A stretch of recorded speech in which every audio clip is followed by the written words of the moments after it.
There is a strange kind of clarity that comes when you finally realize this. The road ahead of you is much shorter than the road behind. It feels like the fog lifts all at once. And for the first time, you don't see the world the way you were taught to see it. You see it the way it actually is. When you're young, everything is loud. Everyone is telling you what should matter. Your job, your image, your achievements. You're told your worth comes from how busy you are, how useful you look, how much you produce. I believed all of that. I spent most of my life chasing that noise. And now looking back from here, I can tell you something hard to hear. It was a lie. I'm 81 years old now.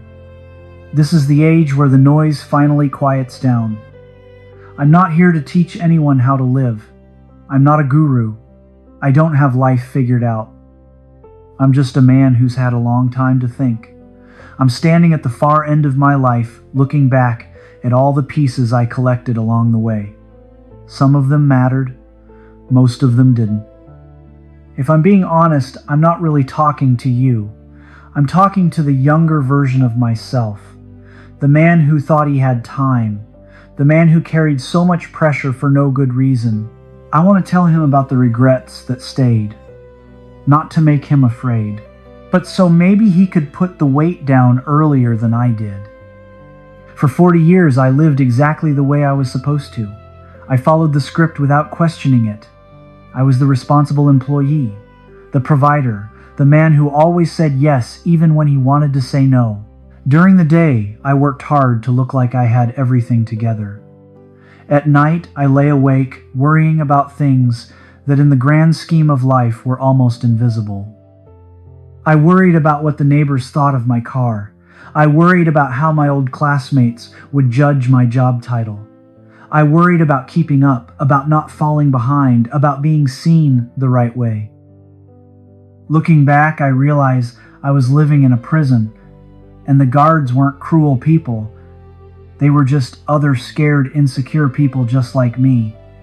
I thought I was building a life, but I wasn't. I was performing for an audience that wasn't even watching.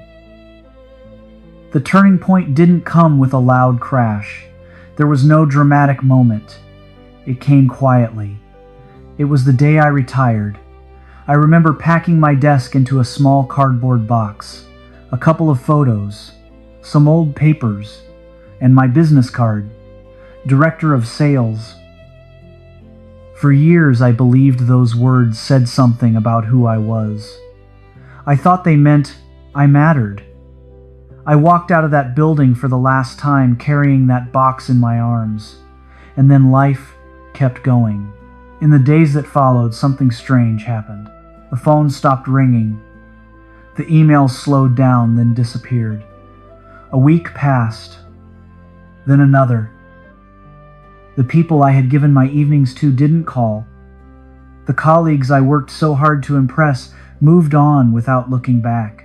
And even now, when I think about that time, I see myself standing there holding that box, realizing I had spent 40 years climbing a ladder only to discover it had been leaning against the wrong wall. That was when the truth finally hit me. And this is the part I wish someone had said to me earlier. So I'm saying it now. Most of what you are stressing about today will mean absolutely nothing to you on your final day. Not a little less, nothing. I waited far too long to understand that. While I was busy protecting my reputation, I was quietly missing my life. The crowd I spent years trying to impress, most of them are gone now.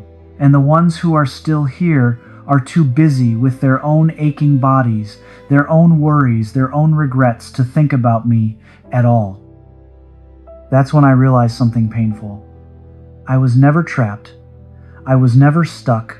I was free the entire time. I just didn't know it, and I didn't claim it until it was almost too late. We spend so much of our lives trying to be finished. We tell ourselves we'll finally relax once everything is in place. The right body, the right house, the right family, as if happiness is a reward you earn at the end of a long checklist. I lived that way for decades. But at 81, you learn something simple. Life is never finished.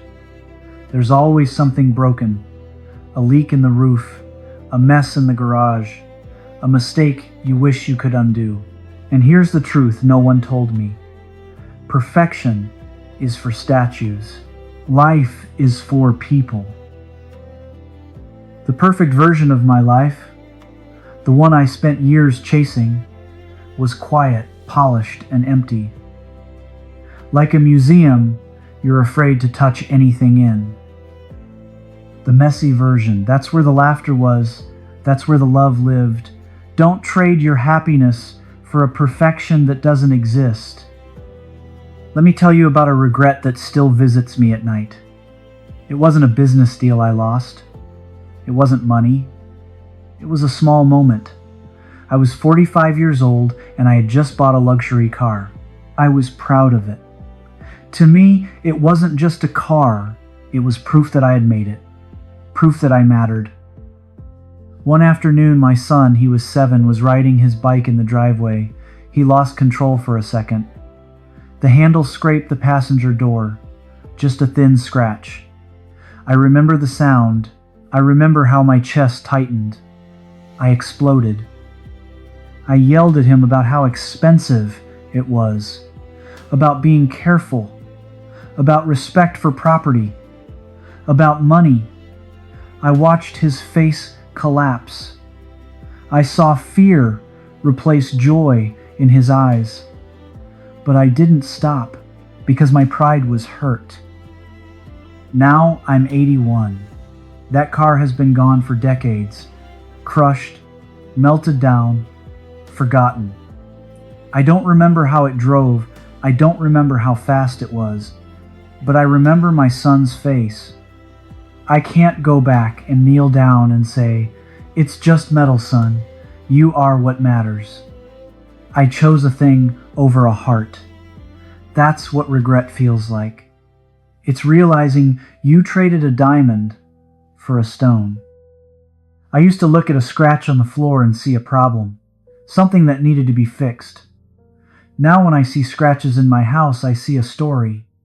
I see kids running through the hallway. I see chairs being pulled back during a long dinner. I see life happening. I used to want everything to be new, clean, untouched. Now I find myself holding on to things that are old, worn, even broken. Because I am old. I am worn. I am broken in places too. And I'm still worth something. Somewhere along the way, I stopped caring about titles. I started caring about conversations. I stopped needing to be right. I started wanting to be kind. It took me most of my life to learn that. I hope it doesn't take you as long. My friend, I want you to ask yourself one question today, and I want you to answer it honestly. Think about the thing that's weighing on you the most right now. The deadline, the argument, the number in your bank account. Then ask yourself this: will I care about this on my last day? If the answer is no, then ask yourself something even harder. Why are you giving it your precious life today? No one reads your resume at your funeral. No one talks about how many late nights you worked. They won't remember how busy you were. They will remember how you made them feel. Whether you were patient, whether you were present, whether you made them feel seen. That's what stays. The future is a wild horse. You can't control where it runs. I'm 81 now. My world has grown smaller, but it has grown deeper. Somewhere along the way, I finally put down the weight of other people's expectations. The pressure to prove something. The need to be seen a certain way. And for the first time in my life, I feel light. You don't have to wait until you're 81 to feel this. You don't need a diagnosis. You don't need a tragedy. You don't need retirement to wake you up. You can put the baggage down now, not all at once, just one heavy thing at a time. You can choose to live for what truly matters, Not someday, not later, right now. The choice is yours. If this story stayed with you, don't rush to the next video. Sit with it for a moment. And if you're willing, leave a comment and tell me one thing you don't want to regret later in life. Sometimes saying it out loud is how change begins. If you want to hear more stories like this from people who learned the hard way, you can subscribe. No motivation, no shortcuts, just honest life lessons before it's too late. Thank you for listening.